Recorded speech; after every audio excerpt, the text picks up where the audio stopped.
जय हिंद दोस्तों, मेरा नाम रजनीश है और एसएससी सीपीओ 2023 के थ्रू मेरा सिलेक्शन हुआ है as a sub inspector in Delhi police with all India rank 90। CPO का फिजिकल अभी ऑलमोस्ट एंड होने वाला है एंड काफ़ी सारे बच्चों का जो हमारे ग्रुप पे जुड़े हुए हैं बहुतों का क्वालिफाई हुआ है। तो सबसे पहले कॉन्ग्रेचुलेशन जिन जिन का फिजिकल क्वालिफाई हुआ है।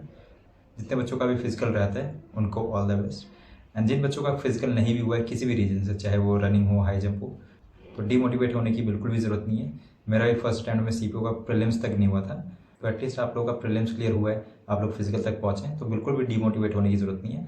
अगले सीपीओ में अच्छे से मेहनत करके जाना, पक्का एक सीट आपका वहाँ पे कंफर्म होगा।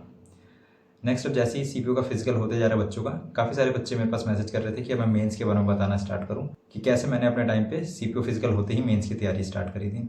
वैसे तो मैंने ऑलरेडी 2 डेडिकेटेड वीडियोस बना रखा है मेंस के लिए, दोनों का लिंक मैंने डिस्क्रिप्शन में डाल दिया है। एक में मैंने अच्छे से एक्सप्लेन किया है कि लास्ट 3 साल के जो मेंस के पेपर आए थे उसमें किस टॉपिक से कितने क्वेश्चन आए हैं। क्योंकि देखो, मेंस 200 नंबर का है, 200 क्वेश्चन सिर्फ और सिर्फ इंग्लिश के आने हैं, 2 घंटे टाइम मिलता है। तो सबसे इंपॉर्टेंट ये है कि आपको पता हो कि किस टॉपिक का वेटेज सबसे ज़्यादा है। अभी जैसे आप स्क्रीन पे देख पा रहे होंगे कि जो 200 में से 6 सबसे इंपॉर्टेंट टॉपिक है, जिसमें से आपका ऑलमोस्ट 130-140 क्वेश्चन कवर हो जाता है, वो है error, sentence improvement, narration, voice, reading comprehension और क्लोज टेस्ट। इन 6 टॉपिक से ही आपका ऑलमोस्ट 140-150 क्वेश्चन कवर हो जाता है। अब देखो, ये इंपॉर्टेंट मैं इसलिए बता रहा हूँ क्योंकि जैसे प्री होता है उसमें तो बच्चे 130, 140, 150, 160 तक बच्चे स्कोर करते हैं, क्योंकि उसमें बाकी सब्जेक्ट्स भी होते हैं। लेकिन जैसे अभी इंग्लिश का पेपर 200 मार्क्स का 200 क्वेश्चन है, तो इसमें जो बच्चों का एवरेज मार्क्स ही होता है वो कम से कम 170, 180 टच कर जाता है। तो आपको इन 6 टॉपिक्स पे तो सबसे ज़्यादा मेहनत करने की ज़रूरत है। अब थोड़ा सा मैं बता देता हूँ कि कैसे मैंने अपने टाइम पे मेंस का तैयारी स्टार्ट किया था। देखो, सिलेबस सब ऑलमोस्ट कंप्लीट करके रखते हैं। मैंने अपना सिलेबस रानी मैम का कोर्स लेकर किया था और थोड़ा बहुत यूट्यूब से नीतू मैम का भी देखा था। तो सिलेबस ऑलरेडी प्रीलिम्स से पहले सबका हो जाता है और अब सिर्फ मेंस की तैयारी करनी है। तो मेंस की तैयारी के टाइम फोकस इस पे रखना है कि आप ज़्यादा से ज़्यादा प्रैक्टिस कहाँ से कर सकूँ। देखो, ये मैं हमेशा बोलता हूँ कि सिलेबस करने के लिए एक सोर्स इनफ रहता है, लेकिन प्रैक्टिस के लिए आप जितना मल्टीपल सोर्स रखोगे उतना ज़्यादा बेटर रहेगा आपके लिए। मैंने अपनी तैयारी के टाइम ये ध्यान रखा था कि मैं ज़्यादा से ज़्यादा सोर्स यूज़ कर सकूँ पीवाईक्यू और पीवाईक्यू बेस्ड क्वेश्चन करने के लिए। अब पिनाकल और किरण को एक साथ खत्म कैसे करना है, देखो मैंने एक्सेल शीट शेयर किया हुआ है। ये मैंने इसलिए बनाया था क्योंकि मैंने क्या किया था, पिनाकल और किरण के जितने भी टॉपिक के नंबर ऑफ क्वेश्चन थे वो मैंने एक साथ लिख लिया था कि जैसे एरर के इतने क्वेश्चन है, नरेशन के इतने हैं, वॉइस के इतने हैं, रीडिंग कॉम्प्रिहेंशन के इतने, और उनको मैंने 100 के पार्ट में डिवाइड कर लिया था। उसके बाद क्या करता था, जैसे कि मैं 1 से लेकर 100 क्वेश्चन पहले सारे टॉपिक्स के दोनों बुक से करता था। मान लो जैसे एक दिन मैंने अपने लिए टारगेट रखा है कि मुझे एरर और सेंटेंस इंप्रूवमेंट से किरण से इतने क्वेश्चंस करने हैं 1 से लेके 100, और पिनाकल से मैंने नरेशन और वॉइस के 1 से 100 कर लिए। जैसे 4 टॉपिक 1 से 100 क्वेश्चन हो गए। अगले दिन मैं नेक्स्ट किसी 4 टॉपिक को 1 से 100 क्वेश्चन करता था। ऐसे करके जब मेरा 1 से लेके 100 क्वेश्चन सारे टॉपिक्स का कवर हो जाएगा, फिर मैं 101 से 200 क्वेश्चन पे पढ़ता था। ये आप अपने अकॉर्डिंग भी सेट कर सकते हैं कि आपको 50 क्वेश्चन करना है किसी एक टॉपिक का, या 100 या इससे ज़्यादा भी, आपको जैसे मन करे आप जितना कवर कर सकते हो बिना बोर हुए उतना बेटर है। लेकिन सिर्फ ये ऐसा नहीं कि आप पिनाकल किरण को उठा लिया, आपने आंसर टिक करना स्टार्ट कर दिया और पढ़ना है, वैसे नहीं, बिल्कुल नहीं। आपको साथ में उसका एनालिसिस भी देखना है पीछे कि एक्सप्लेनेशन में क्या दे रखा है। मान लो जैसे कोई भी नरेशन या वॉइस का क्वेश्चन है, आपने उसका आंसर कर भी लिया, भले वो आपको आता हो, आपने सही टिक किया है, लेकिन उसके बाद जो पीछे एक्सप्लेनेशन दे रखा है वो आप अच्छे से पढ़ो, ताकि क्या होगा, जो आपने कोर्स कर रखा था आपने जिस भी टीचर से, आप जैसे ही वो एक्सप्लेनेशन देखोगे तो आपको जो वो टॉपिक है वो रिवाइज हो जाएगा। ऐसे करके एटलीस्ट 1-2 बार तो आपको पिनाकल और किरण को पूरा ही पूरा कंप्लीट करना है। जैसे ही 1-2 बार अच्छे से हो जाए, आप पीछे से उसका एक्सप्लेनेशन भी चेक कर चुके हो अच्छे से, आपका पूरा एनालिसिस हो चुका है 2 बार बुक का, उसके बाद एटलीस्ट उसको 2-3 बार रटना भी है। क्योंकि हो क्या रहा है कि पेपर टीसीएस ही करवा रहा है, जैसा पिछले 3 साल का पैटर्न है वैसा ही सेम आएगा, पीवाईक्यू बेस्ड ही क्वेश्चन रहने वाला है। क्योंकि प्रीलिम्स में भी यही हुआ था, सीपीओ 2022 और 23 के प्रीलिम्स में जैसे क्वेश्चन आए थे सेम वैसे ही उसी तरह के क्वेश्चन आए थे। तो मेंस में भी आप यही एक्सपेक्ट करो, जैसा 22 और 23 के मेंस में क्वेश्चन आए थे सेम उसी बेस पे इस बार भी क्वेश्चन आएंगे। तो आपको ज़्यादा से ज़्यादा पीवाईक्यू और पीवाईक्यू बेस्ड क्वेश्चंस प्रैक्टिस करना है, उसका अच्छे से एक्सप्लेनेशन चेक करना है, चाहे आप किसी भी बुक से करो। मैंने पिनाकल और किरण से किया था, अगर किसी के पास एमबी पब्लिकेशन या कोई भी और अदर सोर्स हो आप वहाँ से कर सकते हो, लेकिन ट्राई करना है कि ज़्यादा से ज़्यादा सोर्स से आपको प्रैक्टिस करना है। इसका सोल रीज़न यही है ना कि देखो, मान लो आपने एक क्वेश्चन आपने कहीं पे किरण में कर लिया, उसको कुछ दिन बाद अगर आप पिनाकल से कर लो, फिर उसको कुछ दिन बाद जैसे आप कोई मॉक दे रहे हो उसमें आ जाए, उसके कुछ दिन बाद आप किसी और प्लेटफॉर्म पे मॉक दे रहे हो वहाँ आ जाए, तो आपका एक ही टाइप का क्वेश्चन प्लस उससे जो रिलेटेड कॉन्सेप्ट है वो बार बार क्लियर होता रहेगा और वो आपके कोर मेमोरी में फिट हो जाएगा। इंग्लिश में यही चाहिए आपको कि देखो, टाइम का इशू वहाँ पे नहीं आने वाला है आपको मेंस में, लेकिन आपको ऐसा होना चाहिए कि आप श्योर हो उस क्वेश्चन के लिए कि हाँ ये आंसर है। क्योंकि बहुत सारे बच्चों के साथ ऐसा होता है कि इंग्लिश में वो क्वेश्चन जो आंसर टिक करके आते हैं उनको लगता है वो सही है, लेकिन जैसे ही आंसर की आता है तो पता लगता है नहीं ये गलत हो गया।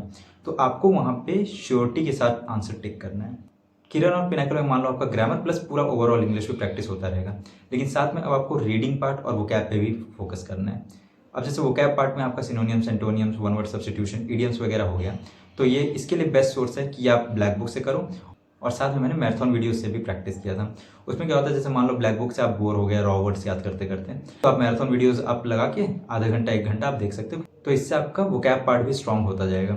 आप एक तरफ ब्लैक बुक से अपना या फिर कोई भी जैसे नीतू मैम का वॉल्यूम 2 है या फिर कहीं से भी आप करो किसी भी बुक से, लेकिन साथ में आप अगर मैराथन वीडियो से भी करोगे तो आपका रिविजन भी अच्छा होता रहेगा। अब बच गया रीडिंग पार्ट। तो रीडिंग पार्ट के लिए मैं सबको एक ही चीज़ सजेस्ट करता हूँ कि आप इंग्लिश माध्यम का सब्सक्रिप्शन ले लो। वैसे तो उसमें फ्री में 1 पैसेज डलता है डेली का, लेकिन जो प्रीमियम वाला होता है उसमें 3 पैसेज और डलता है। तो आपको वो चारों का चारों जो पैसेज एडिटोरियल होता है वो आपको डेली बेसिस पे करना है। इससे होगा क्या कि इंग्लिश माध्यम का जो लेवल है वो थोड़ा सा अच्छा रहता है, जो आपको मेंस में हेल्प करेगा। आप डेली के अगर 4 passages, close test, PQRS, almost ये 75-80 क्वेश्चन होते हैं, अगर आप डेली के डेली निपटा दो उसको विद एनालिसिस, तो आपका जो ये रीडिंग पार्ट है जिसमें आपके 25 क्वेश्चन RC के आने वाले हैं, 25 क्वेश्चन क्लोज टेस्ट, 10-12 PQRS, तो ये आपका अच्छे से कंप्लीट हो जाएगा। बहुत सारे बच्चों का ही मेरे पास मैसेज आ रहा था कि क्लोज टेस्ट में गलती हो रहा है, रीडिंग कॉम्प्रिहेंशन में गलती हो रहा है, या फिर PQRS के लिए बता दो कि कोई और सोर्स यूज़ करना है। तो कोई और सोर्स पे जाने की जरूरत नहीं है। अगर आप इंग्लिश माध्यम एप्लीकेशन का जो सब्सक्रिप्शन है वो आप ले लो, वहाँ से अगर आप ये चीज़ प्रैक्टिस करते हो तो आपके रीडिंग का सारा क्लियर हो जाएगा। किसी भी टॉपिक में आपको फिर प्रॉब्लम नहीं आएगा, चाहे वो रीडिंग कॉम्प्रिहेंशन हो, क्लोज टेस्ट हो या PQRS हो। तो ये तो हो गया तीनों पार्ट को एक साथ करने का, जिसमें मैंने आपको बताया पिनाकल और किरण से आपका ग्रामर और ओवरऑल इंग्लिश हो जाएगा, क्योंकि उसमें और भी टॉपिक्स हैं। साथ में आपका वोकैब के लिए ब्लैक बुक और मैराथन वीडियोस हो गया, और जो तीसरा रहेगा रीडिंग पार्ट, उसके लिए इंग्लिश माध्यम। अब आप ये तीनों एक साथ कर रहे हो। इसके साथ साथ में आपको क्या करना है, जो सबसे इंपॉर्टेंट है वो है सेक्शनल मॉक और फुल मॉक्स। वैसे तो अब जैसे ही 10-12 के अराउंड फिजिकल कंप्लीट होगा, उसके बाद 30 या 35 दिन बाद आपका मेंस एक्सपेक्टेड है। हमारे टाइम पे भी ऐसे ही हुआ था, जैसे ही हमारा फिजिकल कंप्लीट हुआ था उसके 35-40 डेज बाद मेंस हो गया था। तो अब जितने भी दिन बचे हैं, एटलीस्ट 2 से 3 सेक्शनल मॉक आपको डेली देना है। इन सब के अलावा जो आप प्रैक्टिस कर रहे हो इंग्लिश के, उसके अलावा एटलीस्ट 2 से 3 सेक्शनल मॉक देना है। चाहे आप किसी भी एग्जाम को उठा लो, CGL, CHSL, MTS, GD, IB। मैंने अपने टाइम पे सेक्शनल मॉक जितने एग्जाम्स के पॉसिबल थे मैंने सब किया था टेक्स्ट बुक प्लेटफॉर्म से। और साथ में आपको 1 या 2 दिन के गैप पे फुल मॉक भी देना है। जैसे मेंस का जो 20 मॉक डला हुआ है उनका टेक्स्ट बुक का खुद का बनाया हुआ, प्लस आपके प्रीवियस ईयर पेपर हो गया। इसके अलावा आप फुल मॉक टेस्ट जो सीरियल का पुराना वाला पैटर्न का 200 मार्क्स का होता था, आप वो भी दे सकते हैं। और बाद में आप इंग्लिश माध्यम या फिर ऑलिव बोर्ड इन सब प्लेटफॉर्म पे भी जाके आप अपना मेंस के मॉक का प्रैक्टिस कर सकते हो। मॉक ज़्यादा से ज़्यादा करना है, लेकिन मॉक करने से भी सबसे ज़्यादा इंपॉर्टेंट है उसका एनालिसिस। मैंने ऑलरेडी टेलीग्राम पे बहुत बच्चों को एक्सप्लेन किया हुआ कि मॉक का एनालिसिस कैसे करना है। सिर्फ रॉन्ग या स्किप्ड क्वेश्चन का एनालिसिस नहीं करना है, आपको 200 के 200, मान लो आप 200 क्वेश्चन का मॉक कर रहे हो तो आपको 200 के 200 क्वेश्चन का एनालिसिस करना है। सही क्वेश्चन का एनालिसिस करने का फायदा ये होता है, मान लो अगर आपने कोई क्वेश्चन कर भी दिया है, लेकिन अगर आप उसको उसी टाइम एनालिसिस या एक्सप्लेनेशन चेक नहीं करोगे तो क्या पता बाद में वो क्वेश्चन आपको याद रहे ना रहे। अगर आप उसी टाइम उसका एक्सप्लेनेशन देख लेते हो तो एक तरह से वहीं पे आपका वो कोर मेमोरी में सेट हो जाएगा। प्लस कई बार हमें एक्सप्लेनेशन से एक क्वेश्चन के थ्रू हमें 3-4 क्वेश्चन और भी पता लगते हैं। मैंने एग्जाम्पल भी दिया हुआ है पहले कि मान लो कोई वर्ड है, जैसे सिनोनिम का क्वेश्चन है, तो आपको आंसर भले पता हो, लेकिन क्या पता जो बाकी के ऑप्शंस हो उनके आपको मीनिंग ना पता हो, और वो क्या पता आपके एग्जाम में वही वर्ड वहाँ पे उठ के आ जाए। तो इसलिए ये ज़रूरी है कि आप स्किप्ड और रॉन्ग क्वेश्चन का तो एनालिसिस करो, लेकिन साथ में जो आपने ऑलरेडी किया है उसका भी एक्सप्लेनेशन चेक करो। तो ये हो गया मॉक के एनालिसिस करने का तरीका। जो ये मैंने ओवरऑल आपको 5-6 चीज़ें बताई हैं, मैंने इसी तरह से मेंस का प्रिपरेशन किया था। मैंने किरण पिनाकल पे फोकस किया था, उसको 5-6 बार खत्म किया था। इंग्लिश माध्यम मैं डेली करता था, प्लस साथ में वोकैब के लिए ब्लैक बुक और मैराथन वीडियोस। इन 3 चीज़ों के अलावा मैं सेक्शनल मॉक और फुल मॉक पे फोकस था, और प्लस साथ में उसके एनालिसिस पे। बाकी जब लास्ट के 10-15 दिन रह गए थे तो मैंने जो पुराने मॉक ऑलरेडी अटैम्प्ट कर लिया था उसको री अटैम्प्ट भी किया था। इससे आपका और अच्छा रिवीजन हो जाता है और कंप्लीटली आपका मेंस के लिए तैयारी हो जाता है। बाकी मैंने आपको जो भी अभी चीज़ें दिखाई, जैसे मैंने कैसे एक्सेल शीट बनाया था, प्लस ये मेंस का पैटर्न जो मैंने एनालिसिस किया हुआ है कि किस टॉपिक से कितने क्वेश्चंस आए हुए हैं, ये मैंने अपने टेलीग्राम पे शेयर कर दिया है। टेलीग्राम के ग्रुप का आईडी मैंने नीचे डिस्क्रिप्शन में डाल दिया है। और वैसे तो मैं ऑलरेडी ग्रुप पे टारगेट भी डाल रहा हूँ मेंस के लिए, लेकिन जो बच्चे अभी ऐड नहीं हो रखे ग्रुप में, नीचे ही लिंक है, आप उसमें ऐड हो जाओ, क्योंकि अब मैं मेंस के लिए जो टारगेट होगा वो मैं डेली बेसिस पे कंटिन्यू करूँगा। तो मैं अपने वाली स्ट्रेटेजी से टारगेट दूंगा, जिससे आपका ये किरण पिनाकल इंग्लिश माध्यम वोकैब के लिए ब्लैक बुक वगैरह, साथ में सेक्शन मॉक और फुल मॉक टेस्ट कवर हो जाए, ताकि जैसे मेरा प्रैक्टिस हुआ था मेंस के लिए सेम आपका भी हो जाए और आपको भी आपका ड्रीम पोस्ट मिले। तो जो बच्चे अभी ग्रुप में नहीं वो सब इसमें ऐड हो जाओ। प्लस अगर साथ में अगर कोई भी और डाउट हो मेंस या फिर फिजिकल या मेडिकल से रिलेटेड या फिर अदर एग्जाम्स का भी, तो आप मुझे या तो नीचे कमेंट कर लेना या फिर मुझे टेलीग्राम और इंस्टाग्राम पे मैसेज कर लेना। इंस्टाग्राम और टेलीग्राम का आईडी मैंने डिस्क्रिप्शन में डाल दी है, आप चेक कर लेना।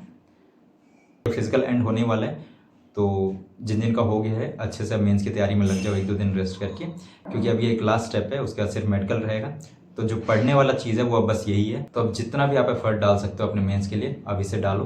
मैंने अपने टाइम पे मेंस के लिए 8-8 10-10 घंटे पढ़ाई किया था। तो मैं आपको सबको यही सजेस्ट करूँगा कि सिर्फ इंग्लिश है तो जितना टाइम दे सको आप अच्छे से दो। और एक चीज़ का बहुत ध्यान रखना है, जैसे अब सिर्फ इंग्लिश पढ़ना है तो हमारा ज़्यादा टाइम मोबाइल और लैपटॉप पे होता है लेक्चर देखने की वजह से या फिर मॉक अटेम्प्ट करने की वजह से। तो मैं आप सबको सजेस्ट करूँगा कि आप एक चश्मा बनवा लो ब्लू कट लेंस, जिससे हमारे आइज पे स्ट्रेन नहीं पड़ता है लैपटॉप और फ़ोन के रेज से। मैंने भी अपने टाइम पे बनवा लिया था, क्योंकि मेंस के बाद जस्ट मेडिकल हो जाएगा तो आपके आइज़ वीक ना हो।